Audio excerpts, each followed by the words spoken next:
Assalamualaikum warahmatullahi wabarakatuh. Perkenalkan, nama saya Yuni Mintarsi. Saya dari kelas 3C jurusan Akuntansi Syariah dengan nomor NIM 2282133059. Tujuan saya membuat video ini untuk memenuhi tugas mata kuliah Sejarah Pemikiran Ekonomi Islam.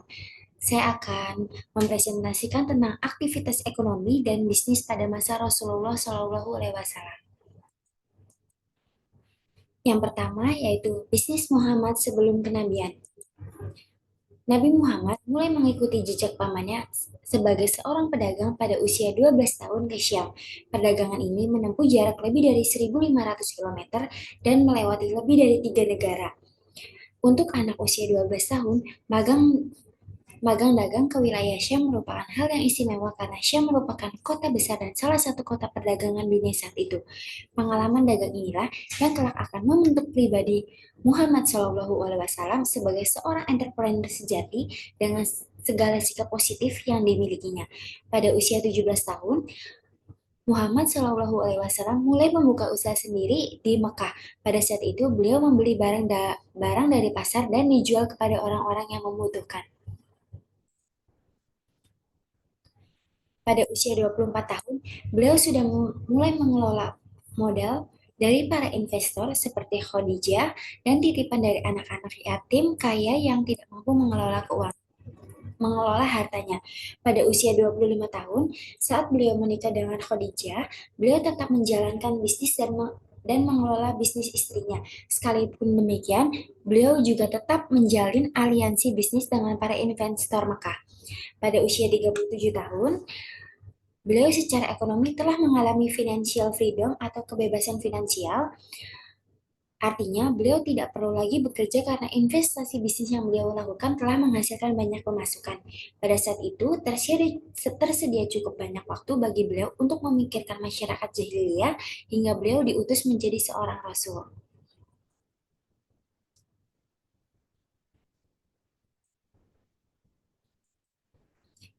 Selanjutnya ada titik tolak penerapan ekonomi Islam pada masa Rasulullah SAW.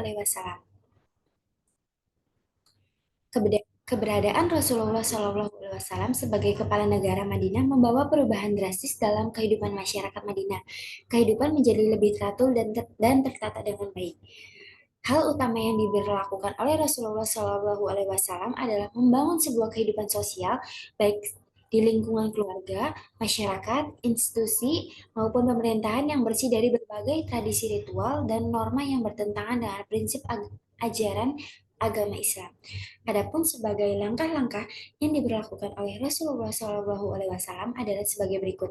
Yang pertama yaitu membangun masjid. Di masjid inilah Rasulullah SAW menjalankan roda pemerintahan dan mengatur kehidupan masyarakat Madinah. Yang kedua ada memberdayakan kaum muhajirin. Rasulullah SAW memberdayakan kaum muhajirin dengan cara memperbaiki tingkat kehidupan sosial dan ekonomi mereka. Di kota Madinah, Rasulullah SAW mempersaudarakan antara kaum muhajirin dengan ansor. Bahkan beberapa orang muhajirin yang lebih terampil dalam perdagangan menjadi pesat perekonomiannya. Di antaranya mereka adalah Utsman bin Affan dan Abdurrahman bin Auf. Yang ketiga ada membuat konstitusi negara Rasulullah SAW. Menyusun konstitusi negara yang menyatakan tentang kedaulatan Madinah sebagai sebuah negara. Dalam konstitusi negara Madinah ini, pemerintah menegaskan tentang hak, kewajiban, dan tanggung jawab serta warga negara, baik muslim maupun non-muslim, serta sistem pertahanan dan keamanan negara muslim maupun non-muslim, serta sistem pertahanan. Pada tataran ini, Rasulullah SAW telah membangun sebuah sistem ekonomi yang menjadi pondasi bagi pembangunan sistem ekonomi pada masa-masa selanjutnya.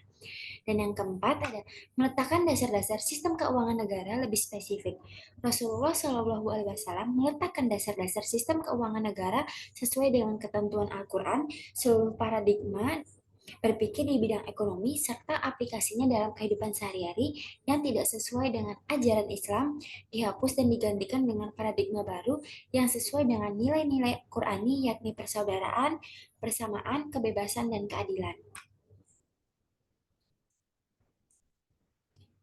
Selanjutnya ada bangunan sistem ekonomi Islam pada masa Rasulullah Shallallahu Alaihi Wasallam.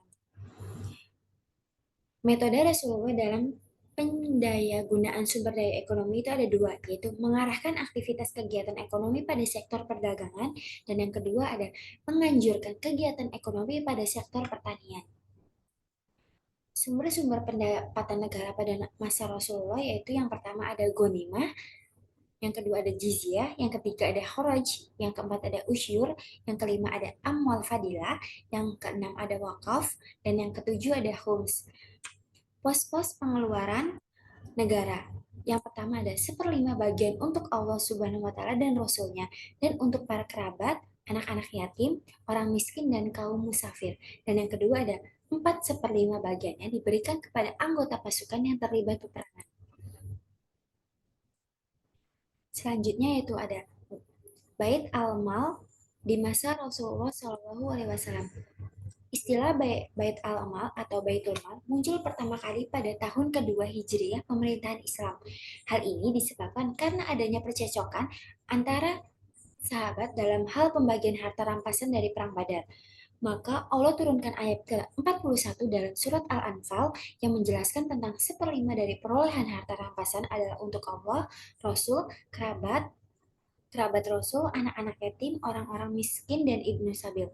Dengan turunan ayat ini, Rasulullah Shallallahu Alaihi Wasallam mulai merintis pembangunan Baitul Mal yang berfungsi sebagai suatu masalah lembaga yang menangani pengeluaran dan pendapatan negara, serta berfungsi sebagai tempat penyimpanan harta kaum muslimin. Sejatinya Baitul Mal sudah berdiri sejak masa Rasulullah Shallallahu Alaihi Wasallam, namun belum terbentuk dalam suatu lembaga yang mempunyai tempat khusus dan diwan atau administrasi yang resmi.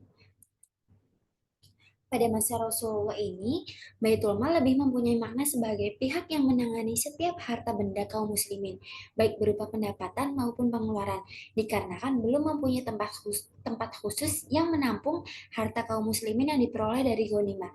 Maka Rasulullah segera memerintahkan sahabatnya untuk segera membagikan harta tersebut kepada kaum muslimin setelah peperangan, tanpa menunda-nundanya lagi. Selanjutnya ada Hanzalah bin Saifi adalah salah seorang sahabat yang ditunjuk oleh Rasulullah Shallallahu Alaihi Wasallam untuk menjadi katib atau sekretaris. Beliau dalam mencatat serta membagikan ghanimah tersebut setelah usainya peperangan. Mu'aikib bin Abi Fatimah Ad-Dawsi sebagai penulis harta ghanimah, Az-Zubair bin Al-Amwam sebagai penulis harta zakat, Hudzaifah bin Al-Yaman sebagai penulis taksiran panen hasil pertanian Hijaz, Abdullah bin Ruwahah sebagai penulis taksiran panen hasil pertanian Khaybar, Al-Mughirah bin Syubah sebagai penulis hutang piutang dan muamalat yang diberlakukan negara, serta Abdullah bin Arqam sebagai penulis urusan masyarakat yang berkenaan dengan kepentingan kabilah-kabilah mereka dan kondisi sumber-sumber air mereka. Yang terakhir ada kesimpulan. Rasulullah Shallallahu Alaihi Wasallam sebelum menerima wahyu dan kenabian merupakan seorang pedagang yang sukses. Pengalaman bisnis Nabi Muhammad Shallallahu Alaihi Wasallam sebelum kenabian membantu membentuk landasan budaya bisnis Islam yang kemudian diteruskan dalam pengembangan ekonomi Islam. Sistem ekonomi Islam mulai terbentuk di bawah bimbingan Rasulullah dengan prinsip-prinsip seperti keadilan dalam distribusi, larangan riba, etika bisnis yang tinggi, dan konsep kepemilikan negara atas sumber daya alam. Harta negara memainkan peran penting dalam pengelolaan sumber daya ekonomi, menghindarkan monopoli sumber daya alam oleh individu atau kelompok tertentu. Pendirian Baitul Mal sebagai lembaga keuangan yang penting membantu menciptakan keadilan ekonomi dan mendukung masyarakat yang membutuhkan. Mungkin itu saja yang dapat saya sampaikan. Kurang lebihnya mohon maaf. Wabillahi taufiq wal hidayah. Wassalamualaikum warahmatullahi wabarakatuh.